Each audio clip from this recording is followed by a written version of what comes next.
What's up, guys? My name is Spartan, and welcome back to my tower. This is episode 31 of my Tour My Tower video series. This is a video series where I go through the ins and outs of my tower, we talk about the different moves that I'm making, the different upgrades that we're doing, etc. And today, we've got a very exciting episode. I know I say that in every single episode, but trust me, this one's actually good, and you want to watch all the way through because something really cool is happening right now.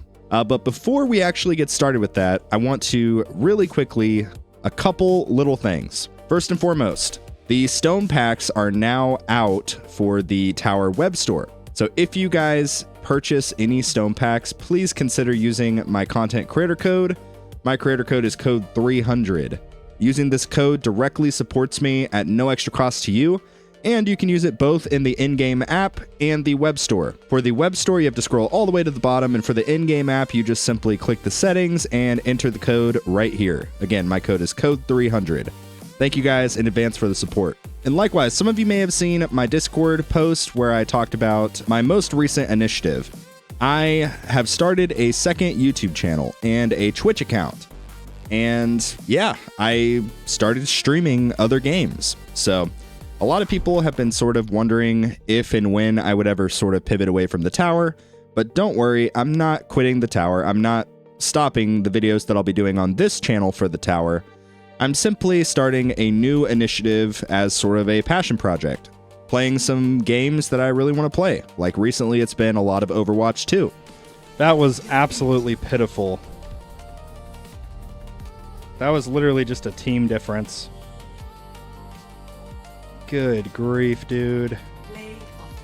I got play of the game as ball. Please tell me this is when I knock all the supports off the map.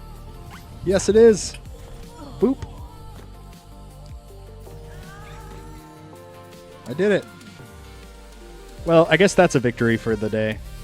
So if you are interested in basically seeing more content from me directly, that's not necessarily just the tower, idle tower defense, feel free to check out my Twitch and my second YouTube channel. Both of those links will be down in the video description below. But yeah, I wanted to quickly just get that out of the way because I am very excited about it. And with that being said, let's go ahead and dive into the contents of this video. Starting off with the stats page. So last video, we were at 27.92 quintillion, big Q, and this video, we are at 37.74 quintillion. So basically made 10 big Q since last episode, which I think at that rate, we're kind of getting about 1 big Q per day, if the math is mathing correctly. So yeah, I'm pretty happy with that overall. Keys earned, we've got 441. Pretty decent progress all around. I do want to kind of just share really quickly some interesting stuff that we got with the update. Research is completed, the 2.21K. And this is really important because as a lot of you guys saw when the update dropped and we kind of went through the patch notes, you now have this gem rush efficiency multiplier, meaning the more gold boxes that you get, the higher of a multiplier that you will get for this gem rush efficiency. Basically just translating to all of these gem rushes get a little bit cheaper.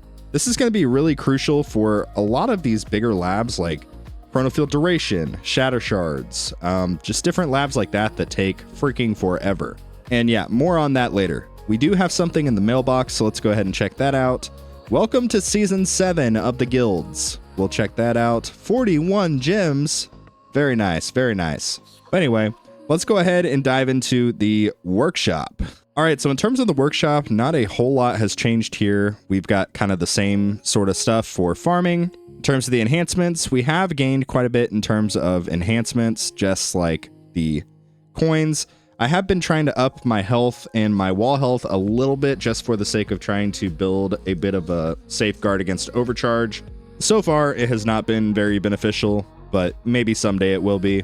And in terms of this stuff, we've got basically a 1-to-1 with our coins and our cells.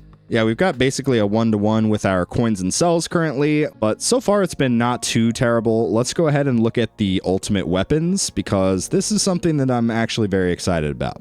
Obviously, you guys know I have put a lot of investment at this point into smart missiles, and has it done a single thing for me? Do I regret it? given the changes with the recent version of the game, where they basically made smart missiles be able to target fleet enemies, is it now worth investing in smart missiles? The short answer is probably not. The long answer is, depending on where you're at in the game, if literally every other ultimate weapon is in a good spot, maybe you could start going into smart missiles. But ultimately, I am done with smart missiles for the meantime. I just don't see the value in putting any more stones into it. I have put, up to this point, about 6,600 stones into it, and it doesn't hardly do a single thing. Would those stones have been better spent elsewhere? I honestly feel like it. I kind of regret all of the investment that I've done into smart missiles, but on the bright side, they do look really cool. So that being said, what did I do with all of my stones for this recent February stones? What I did was I basically put it all into Poison Swamp, and I was able to get the permanent double Poison Swamp, which is absolutely fantastic. This is mostly going to be for the sake of crowd control for Overcharge in my tournaments, because currently I'm kind of hitting a wall in terms of my progress with tournaments, simply because of the Overcharge. The Overcharge, I just cannot deal with them. I don't have enough damage to kill them before they can attack me, and each Overcharge I basically lose at a minimum 2 energy shields, and obviously with the frequency that they spawn, I'm more times than not able to basically replenish my energy shields before they inevitably kill me. This current meta that we are involved in, crowd control is very, very important. Obviously you want enough damage to kill the Overcharge, but more importantly, you want crowd control. You definitely want crowd control, and that will help you not only with Overcharge, but with every enemy type in Legends tournaments. My current initiative for this month is basically just to get Poison Swamp in a good spot, and that doesn't just mean the stones. I'm not going to be touching the damage any. Damage, it's not really going to matter that much. Plus, I already get a lot out of the lab for the basic enemies rend. It says, yeah, enemies are hurt by the Poison Swamp. That damage is boosted by a percentage of the Rend armor multiplier. So I already get quite a bit out of this, and I did even before I got double Poison Swamp. But now that we have double Poison Swamp, it's been just even better. My current goal is to increase my swamp size and just get this lab pretty much fully maxed so that I can get as much coverage as possible during my Legends tournaments. Likewise, I would like to probably up the stun chance a little bit, because currently it's about a coin flip, a little bit over a coin flip in terms of will I stun and Overcharge or not. So that's going to be the goal, is going to be basically just to try to finish out all of these swamp labs, make it look really good. And then after that, I don't know what we'll do with stones, but I have a hunch that it's not going to be anything in the ultimate weapons, but we'll talk about that more in a little bit. Moving on now to the cards. I literally don't think a single thing has changed with cards, so honestly, we'll probably just skip it. Like, literally, I do not think a single thing has changed. Last video, you guys saw that we got Energy Net Mastery, and that's been really great. In terms of next Mastery, I don't know. Maybe Area of Effect would be good for the Poison Swamp radius, but honestly, seems like maybe I could get some other stuff before that. Like, I could definitely get Plasma Cannon. I don't know. There's so much stuff that we could do, but honestly, I think, again, the stones would be better spent elsewhere. Moving on now to the modules. Kind of similar thing as the cards. Not a whole lot has happened over here, but a few key things to note. I have been rolling some stuff on my modules. So, in particular, my Ohm Chip, my beloved Ohm Chip, I was able to get a Poison Swamp duration on this module, which is going to be pretty beneficial overall for my Poison Swamp. It will put me over the gap of getting just 1 additional Poison Swamp and actually getting 2 or 3. Yeah, I'll have 2 permanent already, so maybe I'll have a 3rd on top of it, maybe even more. We'll see. That's the recent sort of thing that I've been working on. At some point as well, I would like to kind of roll my Primordial Collapse. I think that would be pretty valuable for me. Honestly, I need more Dimension Cores, so let's actually do some module pulls and just see if we can get something here. Okay, project funding. I actually need more project funding, so that's good. Do we have enough to... Hey, we can get another star level. Let's go. So that's a 4-star project funding. See if we can get something else. Maybe a dimension core. No such luck. Okay, it's fine. But in terms of the assist modules, I do want to show you guys that. Assist modules, I currently have a goal. I want to get my substat efficiency basically closer to like 40 or 50%. Likewise, I want to get my multiplier efficiency up to about 50% for the core in particular. I think it would be pretty valuable for me to go ahead and start working on the generator and continuing to bring this up a little bit more. The substat efficiency for the cannon would also be pretty good for upping some of these stats, just getting me more damage, and they're still pretty cheap. In terms of the armor, I don't think I really care that much about the armor. Like, the multiplier would possibly help me a little bit.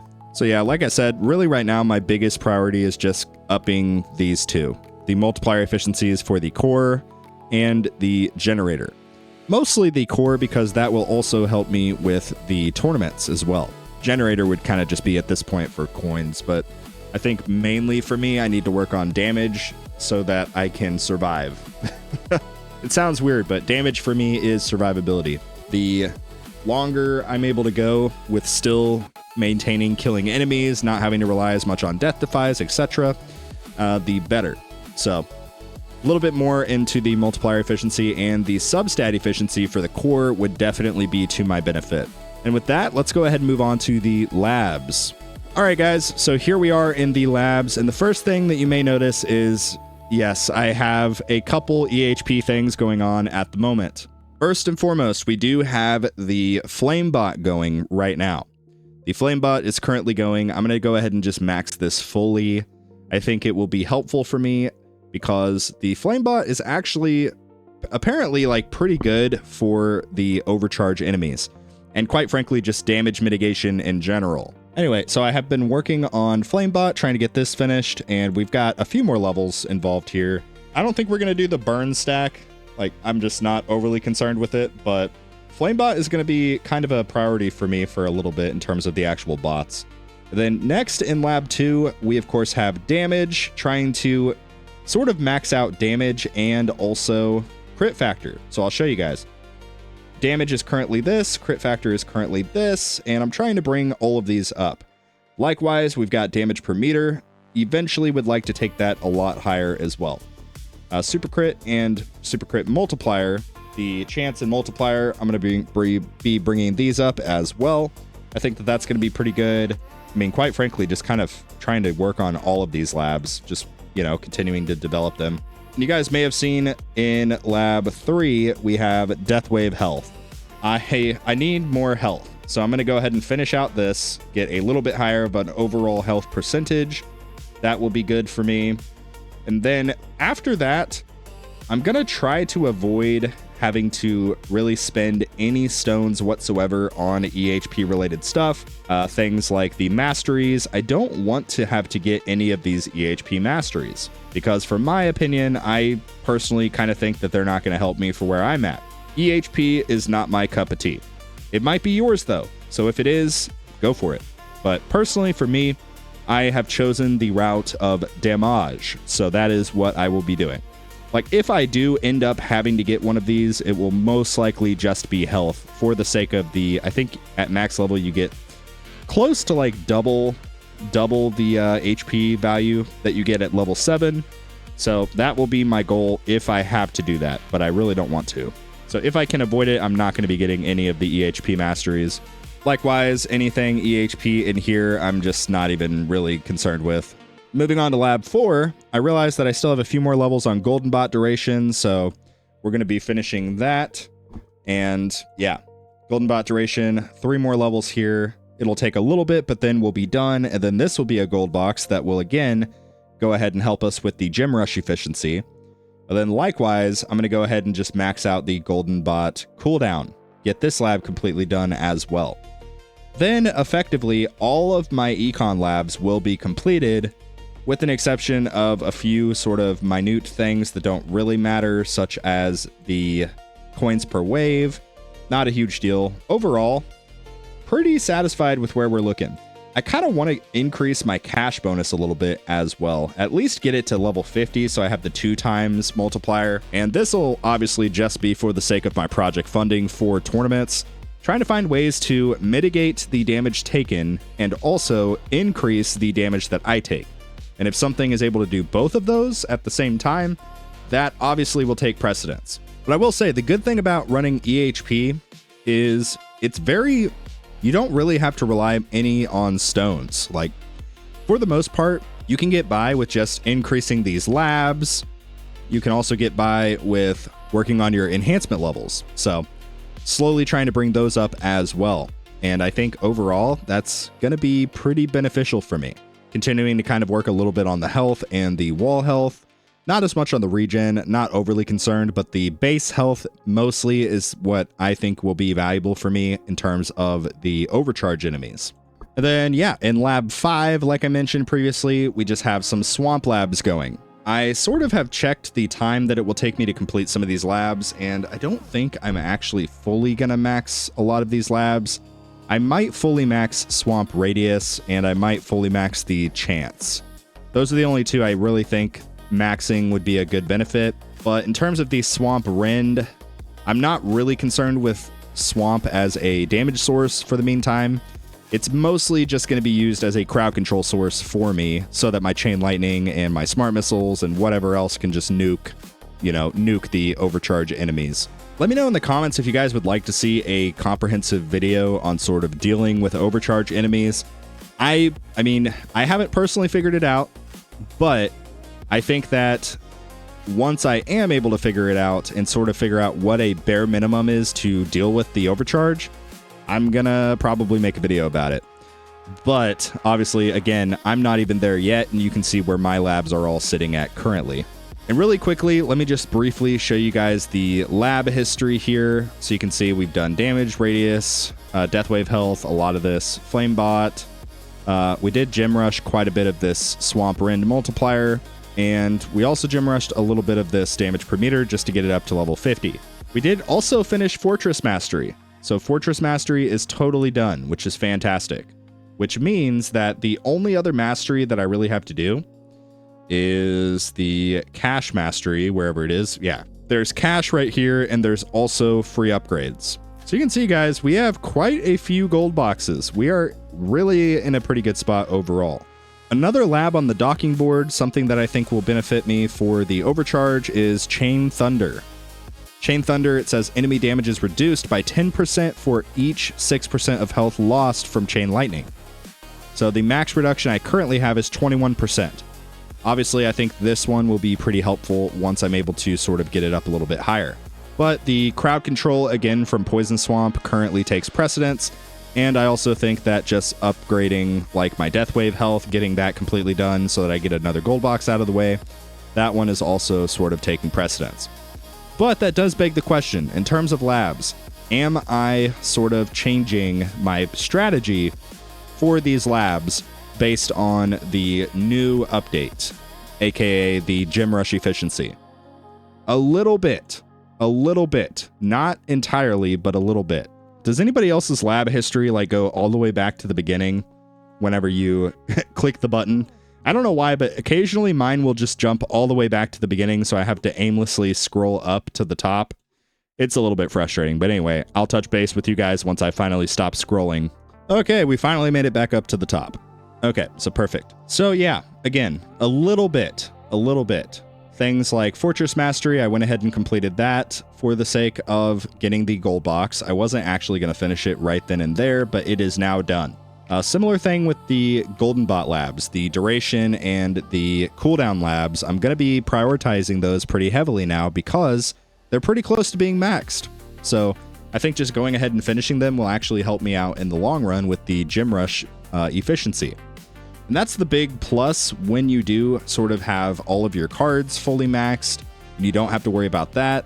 And especially once your modules get to a pretty good spot and you actually have some excess gems available to gem rush, it becomes pretty important to actually up that multiplier. That being said, I'm not completely pivoting my strategy and upgrading things that I quite frankly don't need. But I will give you one example. So Recharge Missile Barrage. I went ahead and completed that lab all the way through because it's 7 quick levels, very, very easy, not a whole lot of upgrade time. 7 quick levels to get a 200-second recharge on Missile Barrage. So I finished that. Likewise, I also did complete just the Missile Barrage Quantity Lab right here that you can see. I completed that as well. 6 quick levels, not too bad.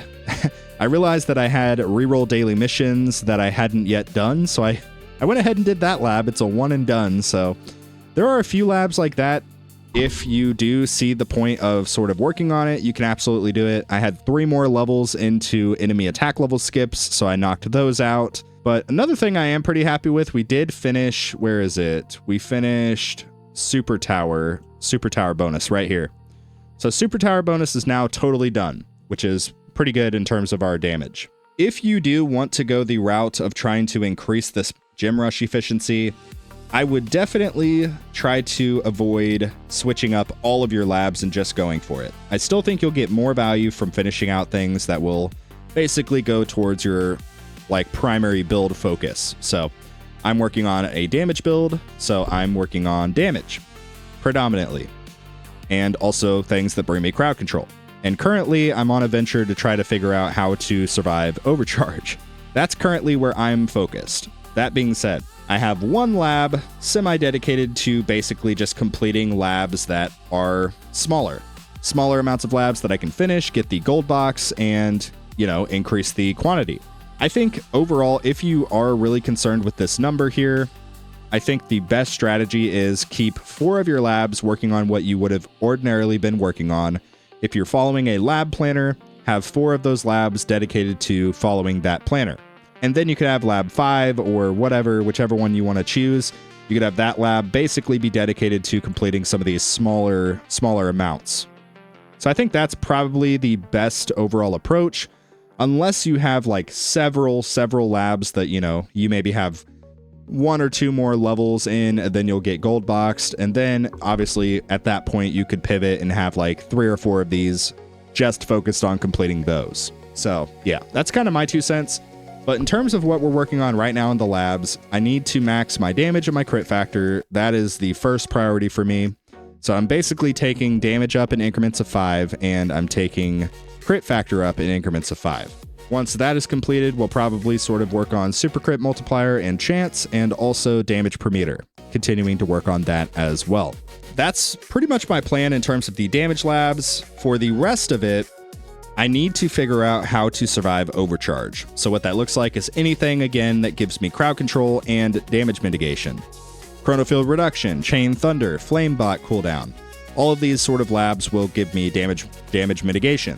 So that is a big priority. And then also starting to lab some of these EHP labs, because initially, like I've mentioned previously on this channel, I basically just took them to the bare minimum I needed to get by. It was okay at the time. Obviously now that the meta has sort of shifted and hybrid has become somewhat mandatory to an extent, that obviously will not fly. So I sort of shot myself in the foot, but at the time it was sort of optimal. Now it is obviously not. So we have to pivot, and that's part of this game. When the metas shift, you adapt and you overcome. So that's what we're doing. And with that, that's going to complete the labs. Let's go ahead and talk about the tournaments. All right, so in terms of the tournaments, we are still in Legends League. Things are going good. We did hit an all-time personal best. We hit an all-time personal best in terms of waves at 1343, and we hit an all-time personal best in terms of rank at rank 3. And I feel like once you get to kind of this level of competition in terms of the Legends tournaments, when you're kind of consistently getting rank 6 or above, at that point, it really just comes down to how efficiently can you tank and kill Overcharge enemies. If you can tank the first 2 or 3, you're already leaps and bounds above somebody who, the very first Overcharge that they see, they lose second wind. Again, that is why my main focus right now for the account is basically just trying to get a safeguard in place for the Overcharge. And in terms of keys, this is what we recently have done. We unlocked the first level here of the bot respec discount. So that is a big priority. We're trying to up our bots and eventually get to the bot presets. That way I can effectively have one preset for farming and one for tournaments. Obviously the tournament one would be mostly probably Flamebot and also a little bit of Amplify bot. get my flame bot to where it's basically permanent and I have enough damage mitigation for it to be effective, and then everything else after that going into amplify bot. And then for farming, it would mostly be a fully gold boxed golden bot, and then probably a little bit of either flame or amplify.